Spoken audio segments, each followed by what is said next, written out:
welcome back. This is Alden Antonucci with Extreme Power Hour Podcast, where I got a great friend of mine, Molly Whalen. Thanks for coming back. Yeah, thank you. And we've been talking about this process and this events and workshops that you've been putting on that, you've gone through decades of life's hard knocks. Yes. And you're like, listen, don't do what I did. Here's the recipe to success. And I know the last one we left off was more of clarifying your vision, right? And that's know thyself. Yes. Know what you want, know who that client is, know kind of your market shares, right? And now we're going to flow into almost like a superpowers of like, what makes you different? What makes you unique? And I know this next one is really fun because I know I want to learn my own strengths and unique gifts that maybe I have. Yes. And I know on this next part, you're going to start teaching people how to find their own by themselves, right? You don't necessarily need somebody to find it for you. No. You need to find it for yourself. That's correct. And this is what makes traditional coaching versus what I do and as a life business coach, where I marry both traditional and more the non-traditional. You can't find out what makes you different if you are creating from a place of lack or fear, or you're doing everything alone or whatever. So if you really want to sit down and figure out your superpowers, if you start having those limiting beliefs, it's going to cut you off at the knees. So I'm really going to... Did that ever happen to you? Yeah, absolutely. Maybe give a quick experience about that. Right. So you don't even realize it's happening. Right. So I'll give you an experience of going in and seeing my employees and looking at them like, okay, they're going to end up leaving me anyway. Right. So, and so at the very beginning of my company, when I was having massive growth rapidly, I had a lot of high employee turnover because I'm showing up in a fear-based mode that I really need these employees because I have so much work and I cannot let down my clients. Did you even interview or were you like, can you work today? Oh, no, you're a warm body. We pick you up. We didn't care. And that's terrible. So your funnel was this big. It was massive. Right. It was anybody. I mean, under a rock, I used to always say. No, anything. I mean, but then you're looking at your employees that way too. Yeah. And that's not fair to them, right? They're human beings. And I was starting to treat my employees as objects. And I hate to even say this because it pains me to even think that I could have been so small-minded. Right. Through the process, obviously, I have grown by leaps and bounds, but I really want to talk about this because I want to normalize it. You're a business owner, you're growing, you're going from 70,000 in sales to $500,000 in sales overnight.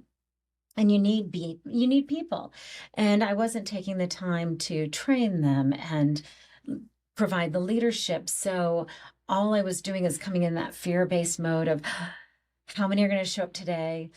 And how many of them are actually going to work and who's going to walk off the job or what's going to happen or what car is going to break down or whatever.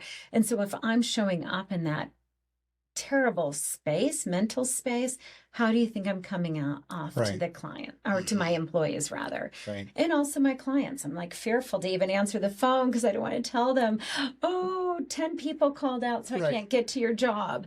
Right. So changing this paradigm and really standing in on what makes you different so that you can attract your right fit client, so you can attract your right fit employee, which are going to be on other podcasts we're going to get into. Yeah. But I really want to talk about your unique gifts and your strengths. Perfect. And so when you sit in this space of confidence and who you are, so what life skills do you have?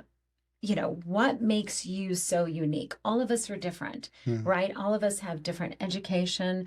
All of us have come from different family life that makes us really unique. Whether we've traveled the world, there's people that speak 10 languages.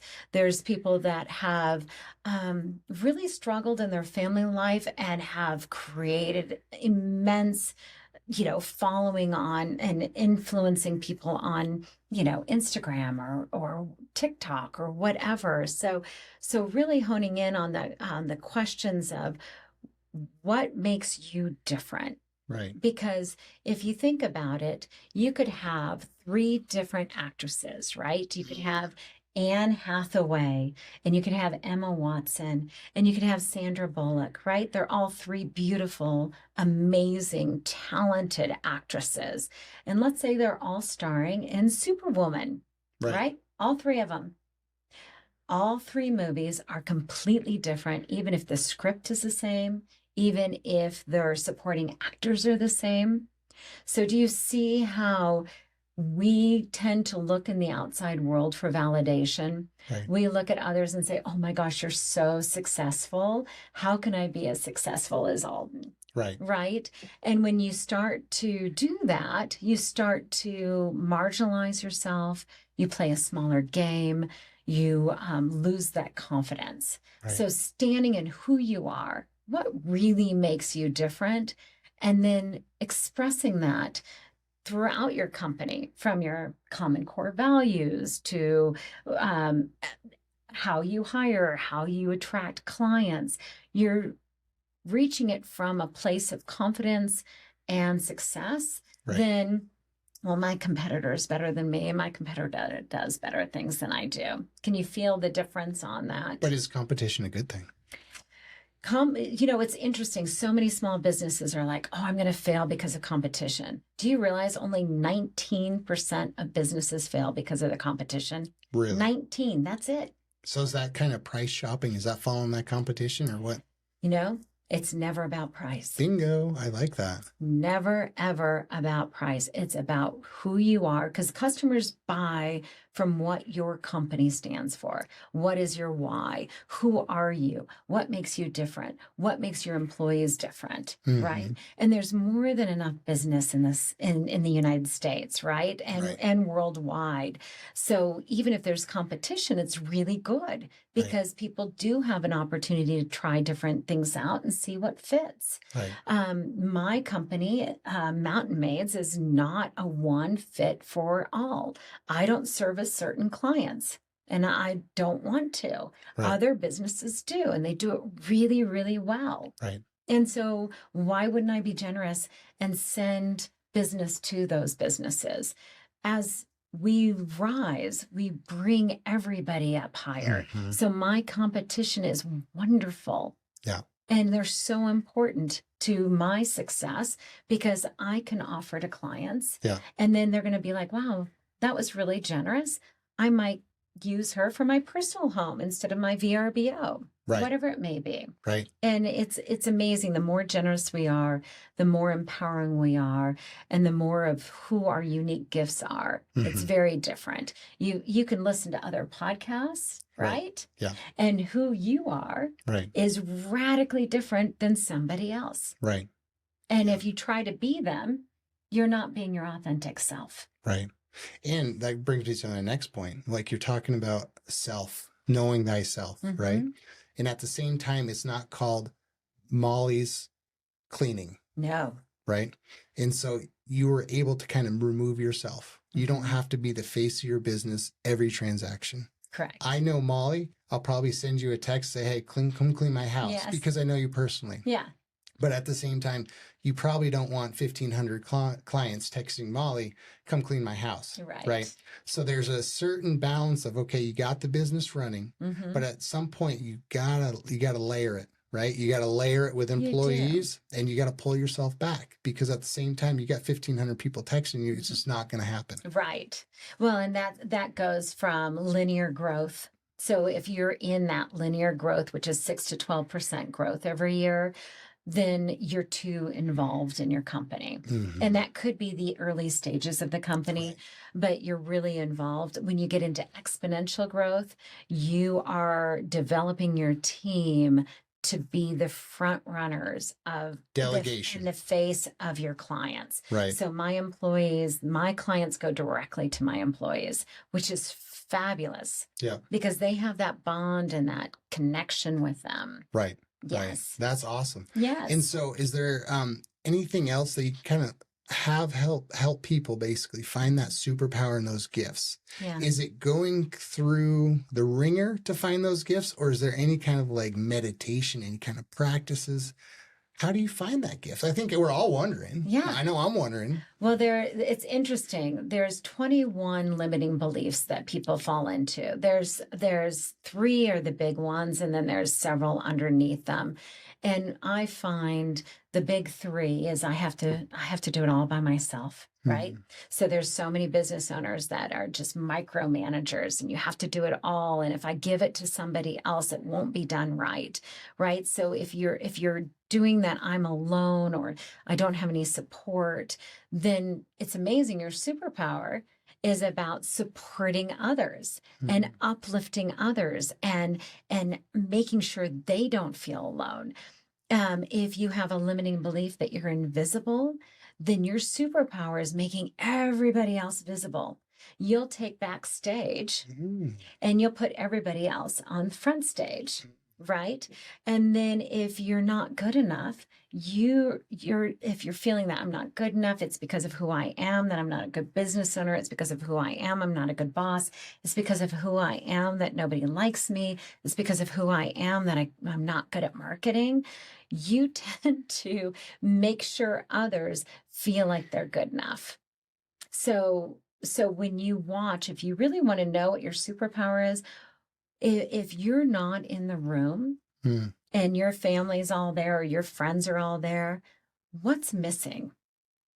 What do you do for others?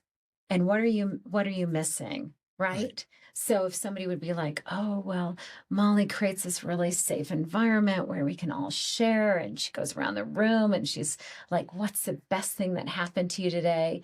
And that's my superpower. I create a very safe space because my limiting belief, which isn't anymore, but was for many years, was that it wasn't safe to fail. Right. So I create the safety. So if you don't know what your superpower is, ask your friends, ask your family. When I'm not there, what's missing? Give me a couple examples of what superpower, especially people that are making that let's call them W-2 employee to the high risk W-9, because now you'll be considered a W-9 entrepreneur. 1099, you're a subcontract, you got your own insurance. There's a lot of people, let's call it limbo land, right? And there's a lot of insecurities that go with that. And I think the insecurities almost hold back those superpowers, right? Right. So before you make the leap, first figure out what that superpower is. Absolutely. I mean, really, that's what we talked about before. What's your vision? You know, what do you absolutely yearn for? Because what you yearn for is what you will push yourself to do, and having those growth edges where instead of saying to yourself, I'm not good enough, and it's because of who I am that I'm not good enough, really looking at what makes me unique, what offerings do I have, and what is it costing? What is the really deep cost of not bringing my vision forth? Right. So it's a mindset. It is a mindset. So let's say, for example, a painter is really good at painting. Yes. Is that a superpower, or is that not the superpower you're in reference to? It is not the superpower. So even though I'm a good painter, doesn't mean you're going to be a good business person or a good entrepreneur. So you need to find that separation. Yes. And you might be an amazing cleaner, but at the end of the day, do you need to be the best cleaner? Yeah. Probably not. I mean, if you think about the painter, I love this. Yeah. So you're a painter, and if you have invisibility pattern of I'm invisible and nobody sees me, nobody sees my artwork, nobody sees my talent, and if you're creating a business from that space that nobody sees me, how can you market? Right. How can you bring forth your what you yearn to give to this world? Your paintings, your beauty, your eye, all of it. It gets lost because of these limiting beliefs.